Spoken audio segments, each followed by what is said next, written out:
दोस्तों नमस्कार। आज मैं आपको बताना चाहता हूँ रिश्तों के बिगड़ने और सुधरने के मायने। सबसे पहले हम बात करते हैं कि रिश्ते बिगड़ते क्यों हैं। उनके कुछ प्रमुख कारण हैं जो इस प्रकार है। सबसे पहला है नकारात्मक विचार। दोस्तों, हमारे परिवार के सदस्यों के बीच में यदि नकारात्मक विचार पैदा हो जाते हैं तो रिश्ते बिगड़ना तय है। यदि माँ बाप हो, भाई बहन हो, पति पत्नी हो या पिता पुत्र हो, कोई सा भी रिश्ता हो, उनके बीच में एक दूसरे के प्रति नकारात्मक विचार कभी नहीं लाना चाहिए। यदि नकारात्मक विचार आएंगे, एक दूसरे की आप तौहीन करोगे, तो पक्का है कि आपके रिश्ते बिगड़ेंगे। दूसरा है अविश्वास। रिश्तों के बीच में कभी अविश्वास को मत आने दो, क्योंकि जहाँ अविश्वास होगा वहाँ रिश्ते होने की कोई संभावना ही नहीं है। रिश्ते एक ऐसी चीज़ है जहाँ पर अविश्वास लाना बिल्कुल भी मना है। जहाँ अविश्वास हो जाएगा वहाँ रिश्ते संभव ही नहीं है। इसलिए दूसरा कारण अविश्वास है। तीसरा कारण है वहम। दोस्तों, वहम एक ऐसी चीज़ है जो एक तीसरे व्यक्ति के माध्यम से पैदा होता है। आप किसी तीसरे व्यक्ति की बातों में आकर अपने परिवार के सदस्यों के प्रति वहम करना शुरू कर देते हो। अपने माँ, भाई, बहन, पति पत्नी के बीच में आप वहम करना शुरू कर देते हो और आपके रिश्ते बिगड़ने के कगार पर पहुंच जाते हैं। इसलिए दोस्तों, मेरा निवेदन है कि आप अपने परिवार के सदस्यों के बीच में अपने मन में कभी वहम मत लाओ। चौथा है उम्मीद।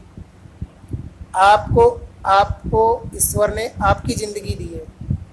आप दूसरों से क्यों उम्मीद करते हो?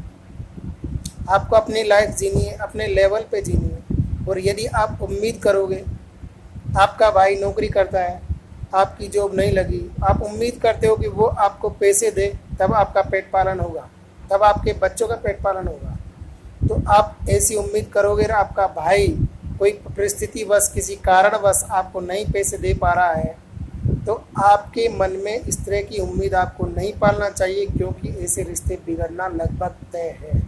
भाई बहन, माँ बाप, पति पत्नी, एक दूसरे के बीच में रिश्ते बिगड़ना लगभग, उम्मीद करोगे तो रिश्ते बिगड़ना तय है। और पांचवा है स्वार्थ। दोस्तों, मैं आपको बताना चाहता हूँ रिश्ते बिगड़ने की प्रमुख जड़ है स्वार्थ।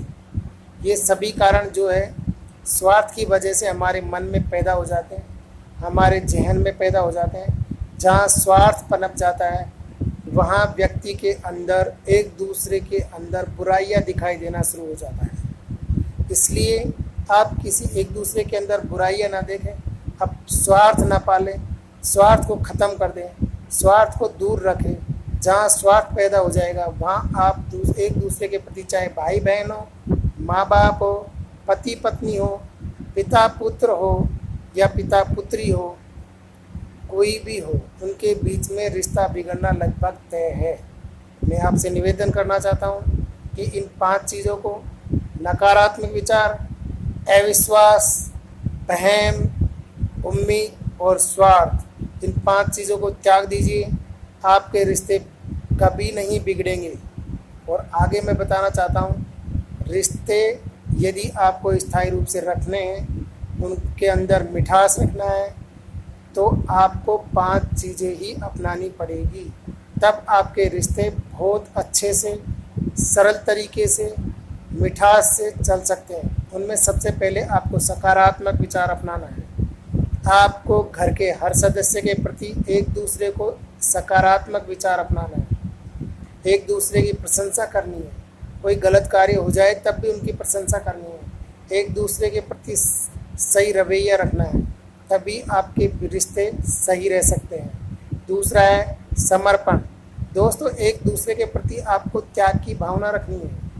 चाहे आपका भाई हो, चाहे आपकी पत्नी हो, चाहे आपका पुत्र हो, चाहे पुत्री हो, चाहे माँ हो, पिता हो, आपको समर्पण की भावना उनके मन प्रति रखनी है।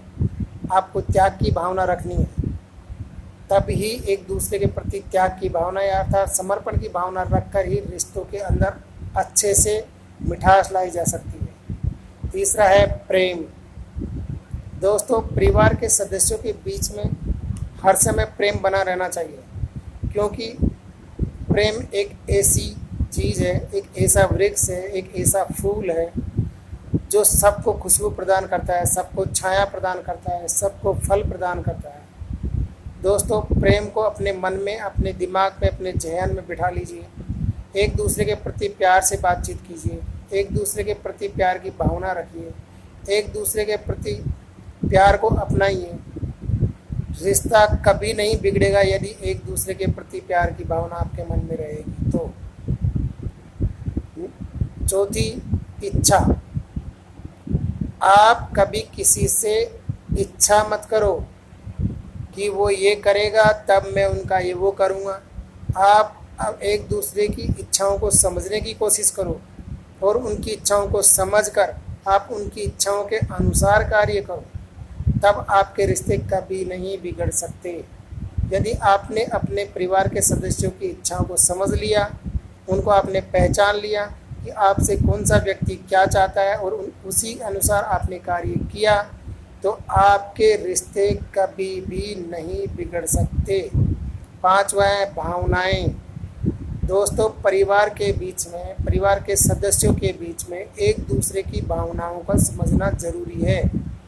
चाहे वो पिता पुत्र हो, चाहे माता पिता हो, चाहे भाई बहन हो, चाहे दोनों भाई हो, चाहे पति पत्नी हो, जिनके बीच में एक दूसरे की भावनाओं को आप समझ लेते हो कि आपका पति आपसे क्या चाहता है, आपकी पत्नी आपसे क्या उम्मीद करती है, या किस तरह की क्या भावनाएं हैं, आप उनकी भावनाओं को समझकर उनके विचारों के अनुसार, उनके सोच के अनुसार यदि कार्य करते हो तो आपके मन में कभी किसी भी प्रकार का द्वेष पैदा नहीं हो सकता। आपके परिवार के बीच में किसी प्रकार का द्वेष पैदा नहीं हो सकता, आपके परिवार के बीच में किसी प्रकार की खटास पैदा नहीं हो सकती, बल्कि आपके बीच में मिठास बनकर रहेगी। आपके परिवेश कभी नहीं बिगड़ेंगे, आपके सदस्यों के बीच में, परिवार के सदस्यों के बीच में प्यार बना रहेगा, एक दूसरे के प्रति प्यार का भाव बना रहेगा, आप एक दूसरे से मिलकर रहोगे। मेरा आपसे यही कहना है दोस्तों, मेरी इन बातों को अपने मन में संजो लीजिए, आपके दिमाग में इन 5 चीज़ों का वृक्ष लगा लीजिए। जहाँ पर नकारात्मकता, अविश्वास, भय, उम्मीद, स्वार्थ पैदा होगा, वहाँ आपके रिश्ते टूटेंगे। तो आप इनको पैदा मत होने दीजिए और आप एक ऐसा सकारात्मकता का वृक्ष लगा लीजिए जहाँ सकारात्मकता, समर्पण, प्रेम, भावनाएं और इच्छाएं, जहाँ आपके परिवार के सदस्यों के प्रति आपकी जुड़ी रहेगी, वहाँ आपके रिश्ते कभी ख़त्म नहीं हो सकते। दोस्तों, ये मैं आपसे उम्मीद करता हूँ कि आप मेरी बातों को ध्यान से सुनोगे और आप अपने ज़हन में इन 5 चीज़ों का वृक्ष नकारात्मक और सकारात्मक रूप में अपना लोगे, ताकि आपके रिश्ते और परिवेश कभी ना टूट सके। जय हिंद, जय भारत, जय डी करेल।